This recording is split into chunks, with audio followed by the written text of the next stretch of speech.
वालेकुम। मैं फ़ातिमा 16 साल की हूँ और जेल में रहती हूँ। मेरा मतलब कश्मीर में रहती हूँ। बहुत खूबसूरत जगह है ये, जैसे कि आप कहते हैं इसे जन्नत। यहाँ सुंदर पहाड़ हैं, नहरें हैं, बॉम्ब्स हैं, बुलेट्स हैं, आतंकवादी भी हैं और बहुत सारी पुलिस भी है। हालांकि अब तो आदत हो गई है डर के और मर मर के जीने की। ये छोड़ो, वैसे मैंने सुना है कि पूरे देश में लॉकडाउन लगा हुआ है कोरोना की वजह से। शायद अब आप लोगों को हम कश्मीरीज पर थोड़ा तरस आ जाए, क्योंकि यहाँ पिछले 1 साल से ऐसा ही लॉकडाउन लगा है, बल्कि आपसे भी ज्यादा कठिन वाला। यहाँ सेक्शन 144 के साथ यहाँ जब कोई बाहर जाता है ना, तो ये डर रहता है कि वो वापस आएगा कि नहीं। आप लोग के पास तो इंटरनेट है, वाईफाई है एंटरटेनमेंट के लिए, लेकिन हमारे पास वो भी नहीं है, क्योंकि यहाँ लॉकडाउन के साथ साथ कम्युनिकेशन ब्लैकआउट भी कर दिया जाता है। हमें घर में बंद रहना पड़ता है, लेकिन यहाँ लाइव एक्शन सीन देखने मिलते हैं। यहाँ आफ्पा ये कोई स्पा नेम नहीं है, ये आर्म्ड फोर्सेस है जिसके पास स्पेशल पावर्स है। ये एक ऐसी पुलिस फोर्स है जो बिना किसी वारंट के किसी के भी घर में घुस सकती है, किसी को भी कभी भी मार सकती है, और उनसे कोई सवाल नहीं करता है, क्योंकि उनको स्पेशल पावर्स मिली है। यहाँ पर शांति बनाए रखने के लिए उस दिन हमारे घर के सामने एक बॉम्ब आकर गिरा, पर फटा नहीं, फुस्सी बॉम्ब था, डिमोनेटाइजेशन और 370 हटाने के आइडिया की तरह। पता है, जब 2019 में 370 हटाया गया था, तब 6000 से ज्यादा लोगों को जेल में डाल दिया गया, और आपको विश्वास नहीं होगा, उसमें से 145 बच्चे भी हैं। बच्चों को भी जेल में डाल दिया। कितना अजीब है ना। और कितने पॉलिटिशियंस को हाउस अरेस्ट में रखा गया है। मेरे अब्बू और मेरी 9 साल की छोटी बहन, वो भी प्रिवेंटिव डिटेंशन में है, उनको भी जेल में डाल दिया, और हमें बताया भी नहीं गया उन्होंने ऐसा क्या किया। लेकिन मेरे अब्बू जर्नलिस्ट हैं, वो सिर्फ सच बोलते थे, और उन्होंने मुझे भी सच बोलना सिखाया है।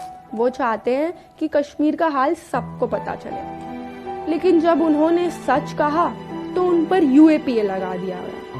हमें नहीं पता था सच बोलना जुर्म है, और जब हम जेल जाते हैं उनसे मिलने, तो हमारी चेकिंग पूरे कपड़े उतार कर की जाती है। पता नहीं ऐसी कैसी चेकिंग है, इसलिए अम्मी ने अब मुझे ले जाना ही बंद कर दिया। उन्हें नहीं अच्छा लगता, वहाँ के लोग बहुत अजीब हैं। मैं भी वैसे मेरे अब्बू की तरह जर्नलिस्ट बनना चाहती हूँ, पर अम्मी हमेशा मना करती रहती है, कहती है कि जेल में भेज देंगे अगर जर्नलिस्ट बनोगी। वैसे इसलिए मैंने अम्मी को कहा कि मैं अर्नब गोस्वामी और रूबिका लियाकत जैसी बन जाऊंगी, तो फिर मुझे कोई जेल में नहीं डालेगा। अम्मी हंस दी है। मेरा एक छोटा भाई भी था, वो अल्लाह के पास है। उसका मर्डर ये 370 हटाने के आइडिया के वजह से हुआ है। उसको अस्थमा था, क्योंकि उसे अस्थमा था, एक दिन उसे अस्थमा अटैक उठा। बाहर कर्फ्यू था और ना कोई गाड़ी थी ले जाने के लिए, और अब्बू भी नहीं थे कि वो फटफट उसे लेकर चले जाते, और कम्युनिकेशन ब्लैकआउट। तो हमने डॉक्टर को भी कॉल करने ट्राई किया, पर फोन लगा ही नहीं, और इसलिए वो नहीं बच पाया। उसने जाते जाते एक बात कही थी मुझसे कि वो ऊपर जाके अल्लाह को सब बताएगा। खैर, अब बस आप लोग से इतना पूछना है कि क्या आप लोगों को हम कश्मीरीज की कोई परवाह है या नहीं। हम 1 साल से ऐसे लॉकडाउन में हैं जिसमें इंटरनेट कनेक्शन नहीं है। गवर्नमेंट और लोग दोनों ने हमारे सवाल का जवाब अब तक नहीं दिया, और हमें ये नहीं पता कब तक ऐसी ही जिंदगी जीना पड़ेगा। यहाँ के लोगों के भी कुछ सपने हैं, जैसे हर इंसान के होते हैं। क्या हमारे फ्यूचर की आप लोगों को परवाह नहीं है? हम बच्चे 10 महीने से स्कूल नहीं गए हैं, और कई लोग 11 महीने से काम पर नहीं गए हैं। बहुत लोग बेरोजगार हो गए हैं। कई लोग मेरे भाई की तरह घर पर ही मारे गए हैं, और कई लोगों की मौत बॉम्ब बुलेट से हुई है। मेरी फूफी के बेटे को पुलिस ने मार दिया। वो बाहर दूध लेने गया था, कहते हैं वो टेररिस्ट था।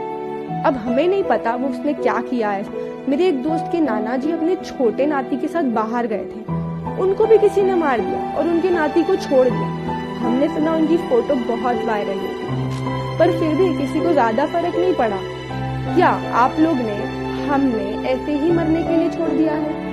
हमारी लाइफ मैटर नहीं करती है क्या? अगर मेरे सवालों का जवाब है तो प्लीज बता दो। कि कब हम दूसरे बच्चों की तरह जी सकेंगे। हमारी कुछ बेसिक ह्यूमन राइट्स है जो हमें चाहिए, जो हमसे छीन ली गई है। कब कश्मीर नॉर्मल दूसरी सिटी की तरह हो जाएगा। हमें ये नहीं पता कब सब ठीक होगा, ये आप लोग से मुझे जानना है। एक ही रिक्वेस्ट है, तो प्लीज़ इंडिया के प्रेसिडेंट को जैसे सब इग्नोर करते हैं, वैसे हम कश्मीरी को इग्नोर करना बंद करो और हमारे लिए आवाज़ उठाओ। 3 से 4 दिन में आपके पास ये वीडियो पहुंच जाएगा।